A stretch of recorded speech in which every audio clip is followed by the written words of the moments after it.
Please! Someone stop him! He's going to hit me! The words tore out of Alara's throat, a raw, jagged sound that she barely recognized as her own. It was a plea, a scream, a pathetic, desperate sound swallowed almost instantly by the thundering bass and the flashing, strobing chaos of the Crimson Veil nightclub. Her lungs burned, a sharp, searing pain every time she drew a breath. She was running, her silk dress, the one she'd scrimped and saved for, the one he had insisted she wear tonight, was clinging to her skin, damp with sweat and the faint, sweet and sour stench of spilled champagne. Behind her, she could hear the heavy, thudding pursuit. Marcus, even the sound of his Italian leather shoes, usually a swaggering beat of confidence, was now a predatory rhythm of rage. Thump, thump, thump. Closer. He wasn't even trying to be subtle anymore. The veneer had cracked tonight, shattered like the crystal flute he'd thrown against the wall of their VIP booth 5 minutes ago. Where the hell do you think you're going, you ungrateful little tramp? You think you can embarrass me? Me, Alara? His voice was thick, curdled with alcohol and venom. That word, ungrateful, it hammered at her. Ungrateful. After everything. She ducked past a knot of dancing bodies, feeling a momentary, dizzying relief as they stumbled and momentarily slowed him.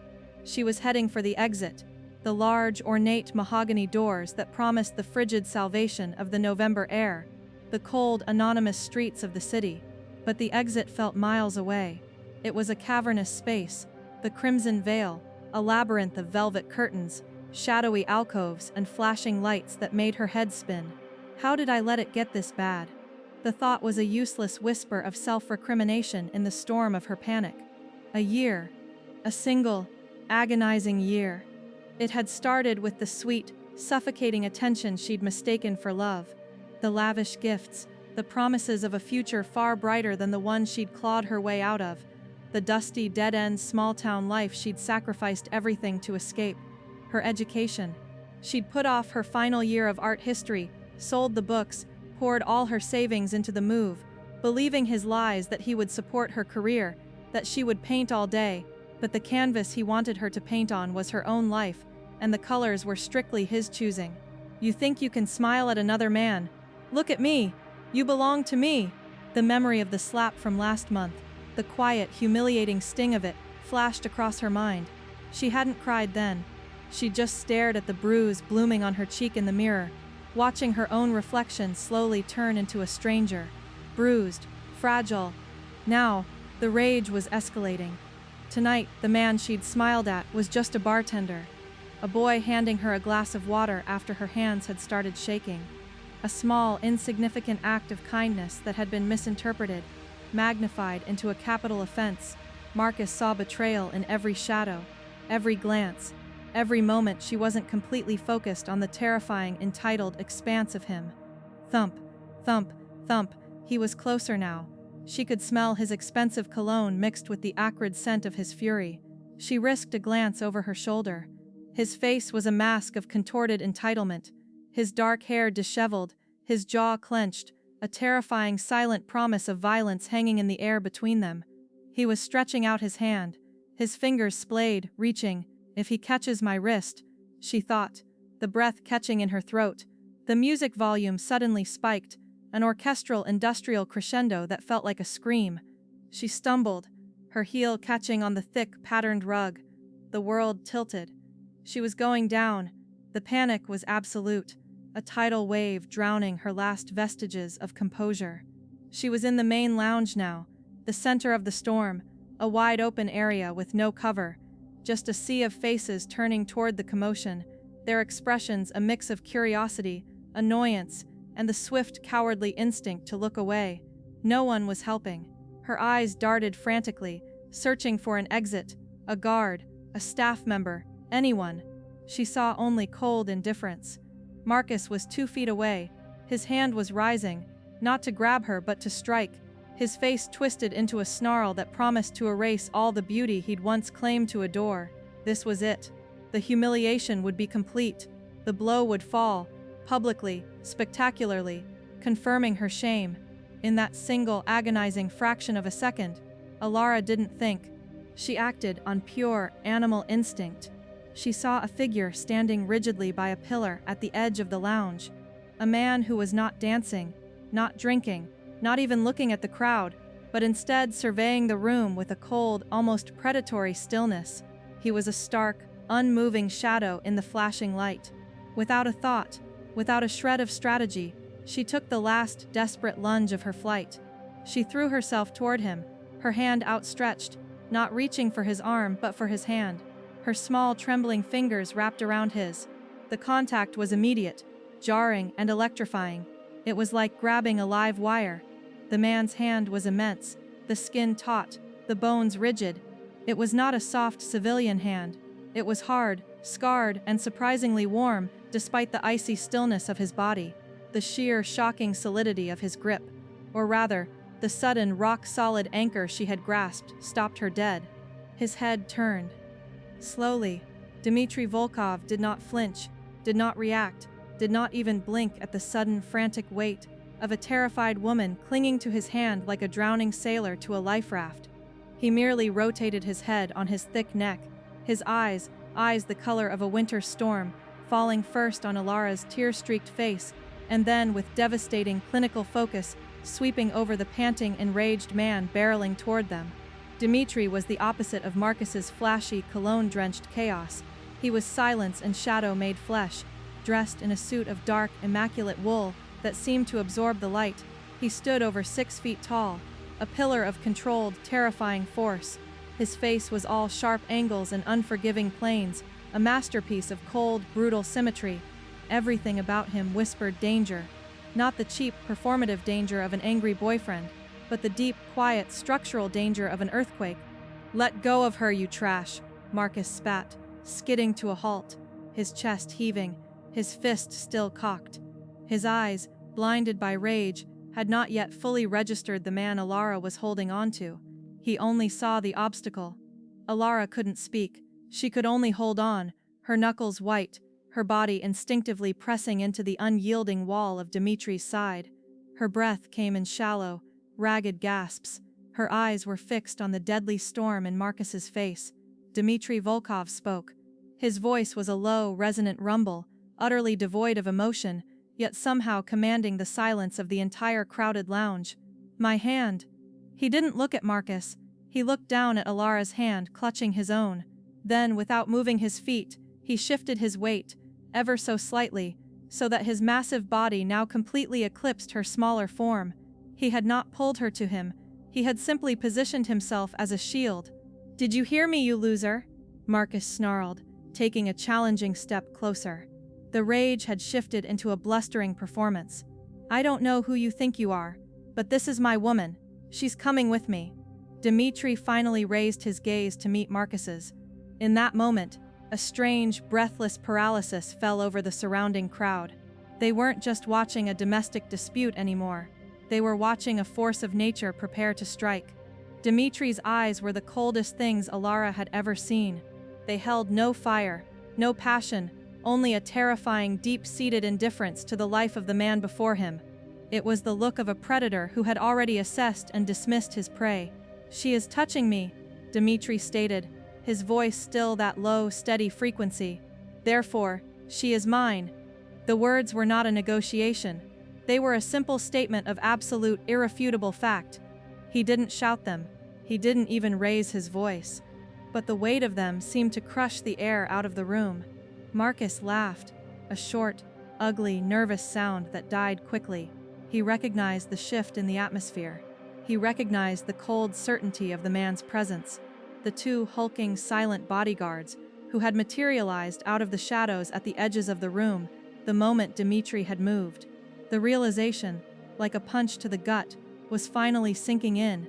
"He's not just a stranger. Look, buddy, you don't understand." Marcus started, his bravado crumbling into a shaky whine. Dmitri didn't let him finish. He took a single, slow step forward, not toward Marcus, but around him, guiding Alara with the slightest tension of his hand, pulling her inexorably toward the less crowded hallway leading to the club's private back exit. It was a silent, lethal demonstration of dominance. He moved as if Marcus was literally not there. simply air to be displaced. As they passed, Dmitri leaned in, his mouth close to Marcus's ear, a movement so swift and close that only Alara and Marcus could possibly hear the words. Alara felt the shudder run through Marcus's body before the whisper even reached her. "The next time you raise your hand in my establishment, you will not have a hand to raise," Dmitri breathed. "Now leave, and forget her face. It is no longer yours to remember." "My establishment." The words echoed with the chilling finality of a judge's gavel. Marcus's face went white. The drunken rage was gone, replaced by pure liquid terror. He knew. He finally understood who he had just challenged. He had crossed a line he didn't even know existed. He stumbled backward, his carefully curated image of power collapsing completely, his pursuit ending not in a blow, but a cold, final defeat. Alara was being propelled forward, her legs still shaky, her heart still hammering a frantic rhythm against her ribs. She was dimly aware of the plush carpet beneath her ruined heels, the dim, recessed lighting of the hallway, and the profound, dizzying silence that had replaced the club's roar. She was still holding his hand. It was the only point of contact, the only thing grounding her to reality, and she was incapable of letting go. She felt a profound, shameful dependency in that fierce grip on his life force. If you've ever wished someone strong would step in when no one else would, someone powerful enough to erase the danger and claim your safety as their own, make sure you hit that like button, subscribe, and turn on notifications. Your support helps us tell more stories of forbidden rescues and shocking reversals. The back door was unassuming, thick steel disguised behind a facade of wood paneling. One of the silent bodyguards opened it instantly, revealing a loading dock and a dark alley slick with rain. A long, black, armored SUV sat waiting, engine idling, a silent, menacing beast of steel and glass. Dmitri stopped. He finally turned his body fully toward Alara. He looked down at her, his gaze sweeping over her, the ruined dress, the streaks of smeared mascara, the faint silver dollar-sized bruise already beginning to bloom high on her cheekbone from Marcus's last warning touch. He saw her fragility, her exhaustion, her fear, and the desperate residual strength that had driven her to seize his hand. He didn't speak immediately. He seemed to be calculating, processing, measuring the weight of the human being who had so recklessly thrust herself into his deadly orbit. "Your hand," he said, his voice softer now, but no less commanding. "Let it go." Alara tried. She really did. Her mind registered the command, the immediate necessity to release him, to thank him, to apologize, and to flee. But her fingers were frozen. They were locked around his like steel clamps. It was the last, desperate act of her free will, and she couldn't undo it.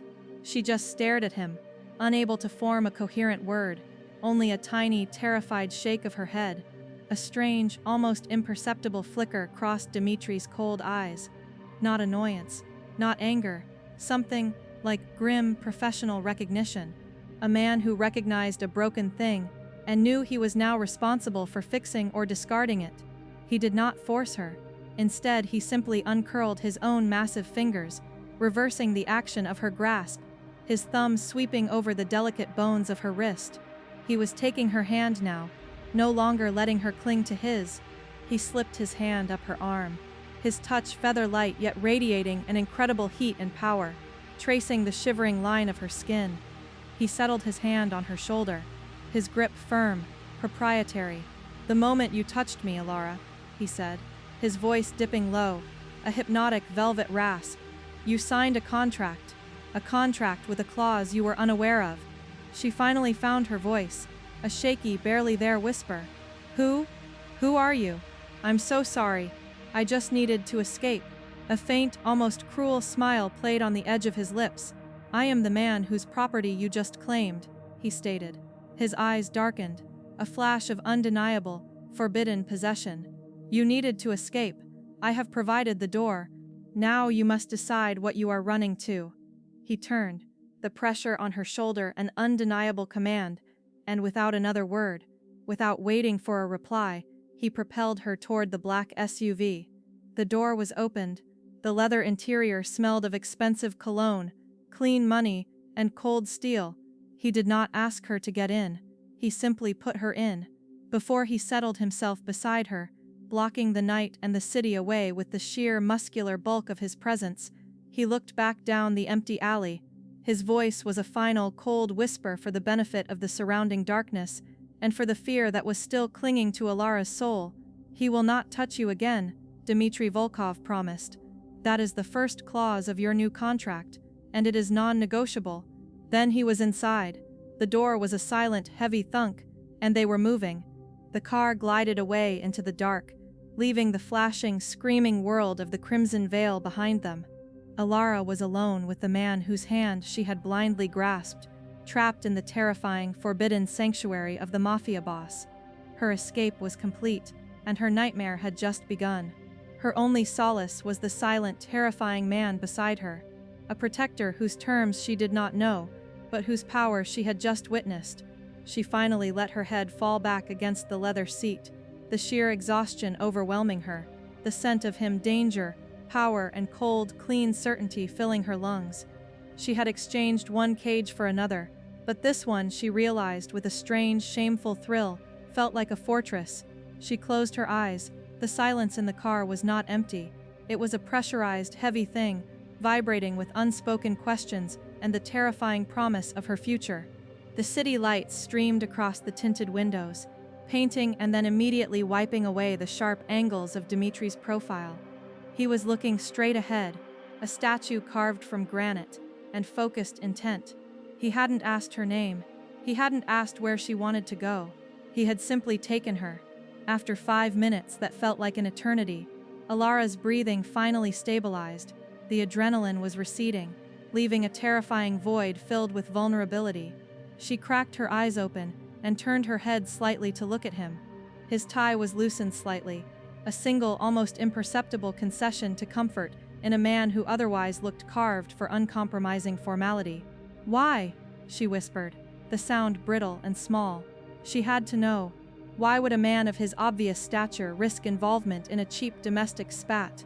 Dmitri didn't turn his head. His eyes remained fixed on the road ahead, or perhaps on something much further away. "Because you touched me, in front of my men, in front of witnesses, in my territory."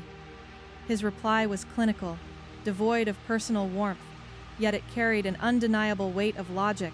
She was not a damsel in distress to him. She was a variable, an interruption, a piece of property that had suddenly attached itself to his name, thereby demanding his protection out of necessity, out of principle. I didn't know who you were," she stammered, the apology feeling weak and insufficient. "I just saw the strength. I saw the quiet. I was running, and you were the only solid thing in the room." For the first time, Dmitri turned his head, his cold, pale eyes locked onto hers. The directness of his gaze was a physical shock, stripping away her defenses. "That is the truth," he acknowledged, his voice a slow, deliberate cadence that demanded attention. "You did not lie, you simply acted. A desperate, irrational act that now has consequences. Do you understand consequences, Alara?" He didn't ask her name, but stated it, as if reading it from a contract. She shuddered. The chilling realization hit her. In that chaotic moment, in grabbing his hand, she had not only escaped Marcus's fist, but she had also exposed herself fully to a far greater, more terrifying power. "I do," she managed. "The consequence is that I owe you whatever you want." His lips curled slightly, a dismissive, almost disdainful movement. "Do not presume to understand what I want. You owe me nothing, yet, but your presence is a complication. Complications must be contained and managed." Managed how? Her voice was barely a thread. She was terrified of the answer. A terrifying parade of possibilities marched through her mind. Indentured servitude, being passed off to a rival, becoming a trophy, another piece of art for the terrifying man to own and display. "First, silence," he said, his gaze leaving her to return to the road. "You will tell me your truth, all of it, starting with the pathetic stain you were running from, the anatomy of humiliation." The car began to slow, turning off the main artery and winding through a quiet, almost aggressively exclusive neighborhood, walled estates, wrought iron, and discreet security cameras. As they drove, Alara told him. The words spilled out, fragmented at first, then flowing with the bitter, sharp taste of confession. She told him about Marcus's slow betrayal, not the big, dramatic things, but the gradual, corrosive erosion of her self-worth. How he started by isolating her, gently cutting off her old friends, whispering that they were jealous of her new life. He convinced me that the only way for me to survive in this city was through his protection, she explained, her voice thick with self-disgust. I grew up poor, Dmitri. My father was a good man, but a drunk. My mother left. I worked 3 jobs to get into university, and he told me I didn't have to struggle anymore. He told me he was my escape. The humiliation of the scrimped dress. She told him how he had bought her beautiful, expensive clothes, only to mock her for not knowing how to wear them, or for not appreciating the cost. She remembered the humiliation of tonight, just before the slap. She had been laughing nervously at a poorly executed joke he'd told, and he had leaned in, his voice cold and cutting. You laugh like a farm girl, Alara. Try to remember who bought you this dress. Try to remember who you're supposed to be now. The sacrifice of the future. The most painful part, she told him about the art history degree she'd deferred. She wasn't just talented, she was good. Her last oil portrait had been hung in a small gallery show. Marcus had found the portrait in their apartment, and, in a peak of petulant rage, because she'd spent an afternoon painting instead of attending his important business lunch, he'd taken a knife and slashed the canvas into ribbons. He didn't hit me then, she said, her voice dropping to a raw whisper. He just stood there and watched me cry over the canvas. He said, See, Alara, you only need one masterpiece in your life, and that's me. He didn't want me to create, he just wanted me to reflect his greatness. She finished, trembling, feeling the residual sting of tears that had been shed months ago. She waited for pity, for judgment, for the cold dismissal that her pathetic story didn't warrant his continued interest. Dmitri was silent for a long moment. When he finally spoke, his voice held a dangerous low note. The name is Marcus Visconti, he supplied. Not as a question, but as a confirmation. Mid-level. Small-time financier. Large-time ego. A cockroach who believes he is a king. Alara looked up, startled. You know him. I know every pest that crawls into my city, Alara. I owned the club, and he owned a small, insignificant debt to one of my subsidiaries. He trades on his name, not his ability. A loud dog with small teeth. You mistook that noise for power. He shifted in his seat, the subtle movement of his tailored suit fabric sounding loud in the quiet car. He will not be an issue again. I have already sent word. Sent word? What does that mean? Dmitri met her gaze, his expression utterly unreadable. It means he has been informed that you are now under the protection of the Volkov name. In our world, that is a fate worse than public humiliation. It is erasure. He has lost his leverage, his prestige, and his right to operate within my territory. His silence is now guaranteed by his fear of my consequences. The finality of his statement was breathtaking. Marcus, the man who had loomed so large, who had made her world so small, was now simply gone. Erased by a whispered command. The relief was overwhelming, but it was immediately tempered by the terrifying realization of the power she now stood next to, the danger she was nestled against, the claim, and the condition. The car pulled through massive, electronic gates and up a sweeping drive toward a modern, austere mansion of glass and dark stone, utterly private and shielded from the world. It was a fortress. She was home, but not her own. Dmitri exited the car first, a picture of cold, commanding grace. He didn't offer her a hand, not immediately. He simply waited, holding the heavy door open. She had to climb out herself, her legs still unsteady.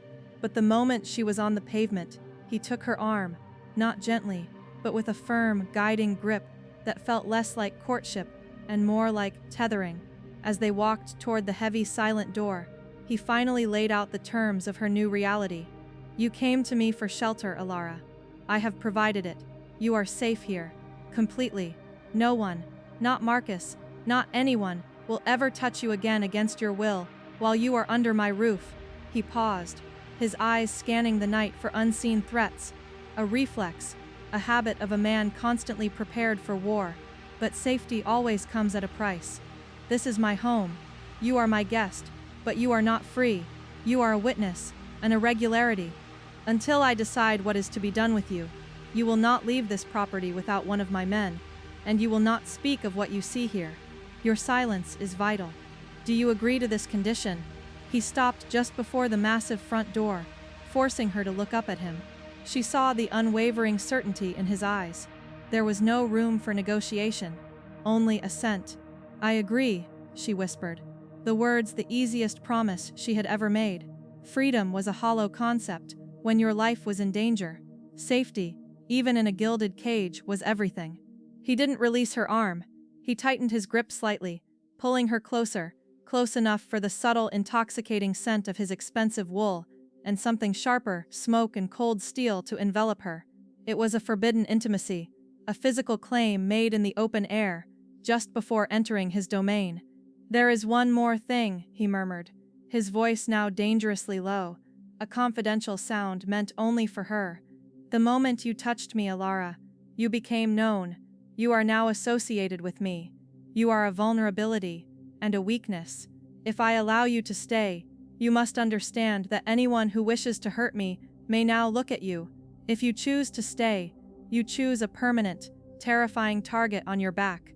He was giving her the out, the final, dreadful choice. She could leave now, be dropped off anonymously somewhere, and risk Marcus finding her, or she could step over that threshold and accept a life in the crosshairs of his world. She looked at the harsh, powerful lines of his face, the man who had, with a single word, annihilated the source of her pain. She thought of Marcus's sneer, the ruined canvas, the cheapness of her past fear. "I have already chosen a target, Dmitri," she said, her voice unexpectedly steady, fueled by a strange, hardening resolve. "I chose it the moment I grabbed your hand. My life with him was already terrifying. I choose the terror that protects me, not the terror that degrades me." A moment of intense, searing tension passed between them. He searched her eyes, finding not a quivering victim, but a woman who was done being small, who had chosen to be defined by a greater, more dangerous loyalty. A profound, dangerous satisfaction flickered across his face, a reversal of his usual ice. He brought his other hand up, gently cupping her chin, his large, rough thumb stroking the bruised skin of her cheekbone. An intimate, tender gesture that was utterly at odds with the cold, ruthless man she knew him to be. The simple touch was an electric current, shocking her system into full, sensual awareness. "Then, you are mine, Alara," he whispered, the words a fierce, possessive caress that held the weight of a sacred vow and a terrible curse. He leaned in, his breath warm on her skin. But he didn't kiss her. He simply held her captive beneath his gaze, letting the proximity and the possessive, whispered claim settle into her soul. "Welcome home," he said, his voice dropping to a low, husky promise. "The protection is absolute. But understand this, there are no walls high enough to keep out the things that begin between us now." He pushed the heavy door open, and with his arms still locked around her, he led the vulnerable, abandoned woman who had claimed him by instinct into the silent, luxurious, and utterly lethal heart of his world. The threshold was crossed, the forbidden love was sparked, and the new contract, sealed by a shared fear and a possessive whisper, had just begun.